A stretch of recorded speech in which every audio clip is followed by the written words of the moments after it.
Welcome to Carbon Compass by Brundtland, where we explore meaningful conversations around driving South Africa towards a more sustainable future. This podcast is brought to you by Brundtland, where we use our in-house expertise to break down complex climate and sustainability topics in a way that is accessible and actionable. Brundtland is a purpose-built consultancy committed to empowering people to create a sustainable planet.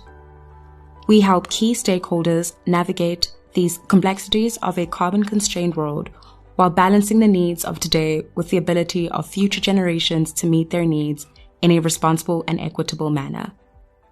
Having successfully issued and commercialized over 7.5 million carbon credits across various sectors and technologies, Brundtland has established itself as a leading carbon revenue generation partner in Southern Africa.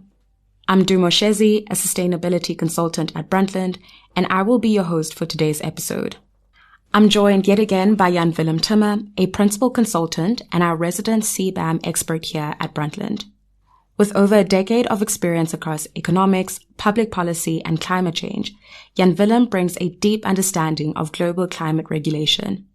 He holds qualifications in economics, law, and finance from Maastricht University, Harvard Law University, and the University of Oxford, a background that makes him especially well equipped to unpack the European Carbon Border Adjustment Mechanism, or CBAM, a policy tool at the crossroads of trade, climate, and global markets. In the last episode, we covered some of the basics of CBAM, we discussed what it is, how it works, and some of the ways it has developed. In today's episode, we'll focus on the practical side of CBAM for businesses particularly, looking at compliance, the costs and opportunities that arise due to CBAM, the general sentiments towards CBAM, and how South African businesses can prepare for its implementation. So let's talk about compliance. What do companies actually need to do to comply with CBAM, and what might make that difficult in practice? Well, obviously, it's mostly about emissions, right? So the emissions that are embedded in their products, that's the official term in Europe. And you need to be able to measure those and report those. And that's on a per product basis. And that's, in that sense, it's different from the EU ETS, where installations report. And, this can go sort of, it's your emissions, but in certain cases, you also need to go upstream to report what they call precursor emissions. And that information might be difficult to get. And that is sort of what you need to put together. It concerns direct and indirect emissions, so emissions associated with your electricity use.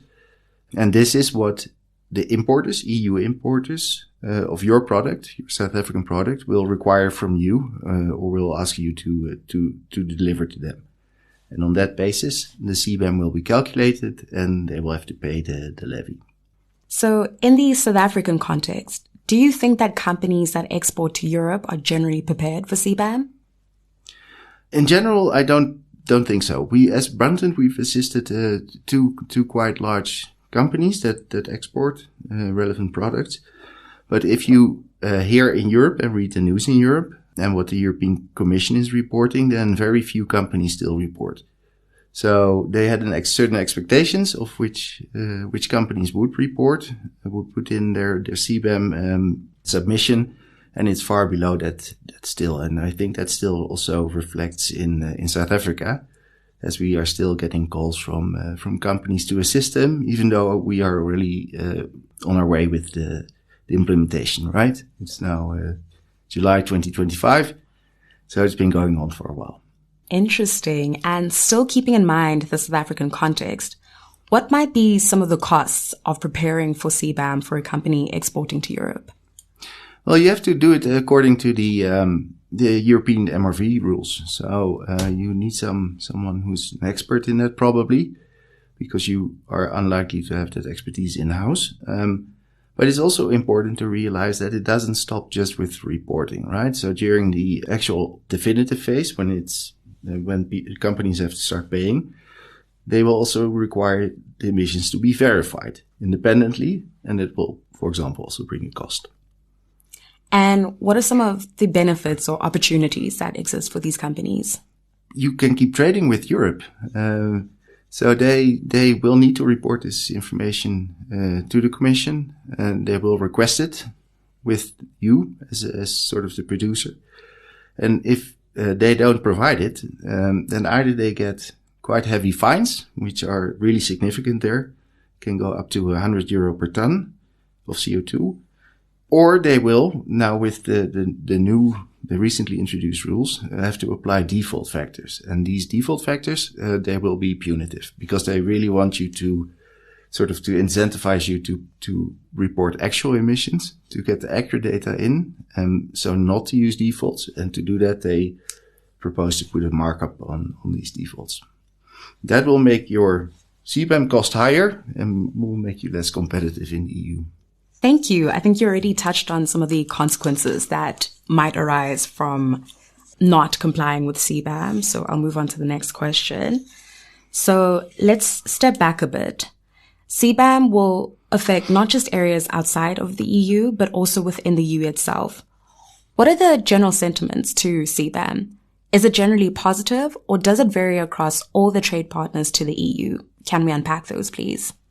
I think it's generally been received as positive because it provides protection against carbon leakage.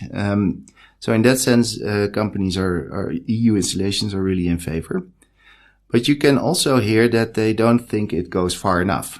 Most of industry are really advocating to go further downstream. So not just tax primary steel or aluminium, but actually tax the car that they make it of. So that's some of the concerns. And then also quite a few industries that are currently not covered. They are actually in favor of being covered going forward. So that's the plastics we talked about in the beginning, or chemicals that we spoke about earlier.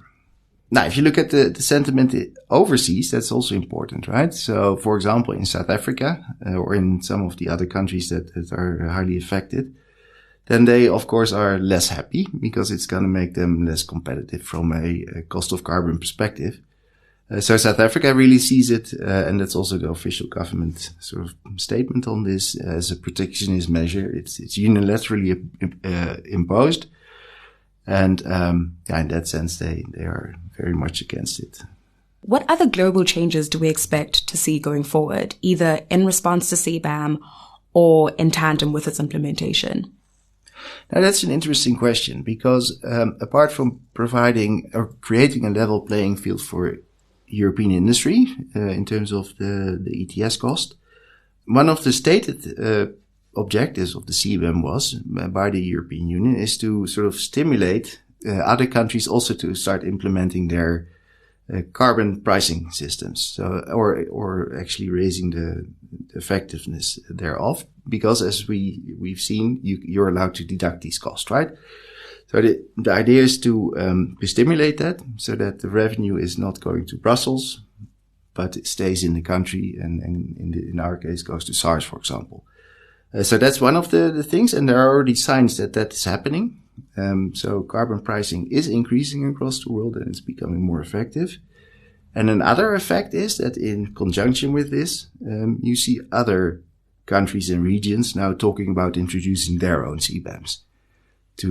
So when they increase their carbon pricing to protect their own industry in a similar way. And now the UK is very far ahead with this already, but other countries such as Canada and the US, they are also actively discussing it. It is important to note, though, that you do need to have an effective carbon price domestically by yourself, right? Otherwise, you can't put a tax at the border on imports. Then you would get in trouble with the WTO, probably, the World Trade Organization. So it sounds like we're heading for a world where carbon tracking is becoming part of doing business more internationally. Yeah, correct. It definitely looks that way. And that's also a very good development, right? In my opinion, as it is a very real problem, climate change, and we need to get serious about it very quickly. So the more we can do on a global stage as well, the better, I would say. Apart from just complying, what else can South Africa and South African businesses do to protect themselves from the effects of CBAM? Well, the obvious answer there is decarbonisation, of course, I would say. So investing in greener technologies. And it is not only the companies itself, of course, but it's also the South African electricity grid, which is famous for being so carbon intensive, like also compared to other countries. Indirect emissions will be included probably at some point. So you already have to report on them now. In the definitive phase, there's still exceptions, such as iron and steel.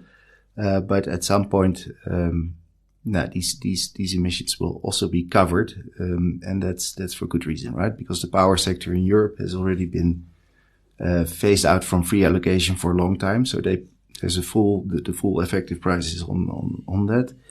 Yeah, again, to create that fair level playing field, it's important to include that.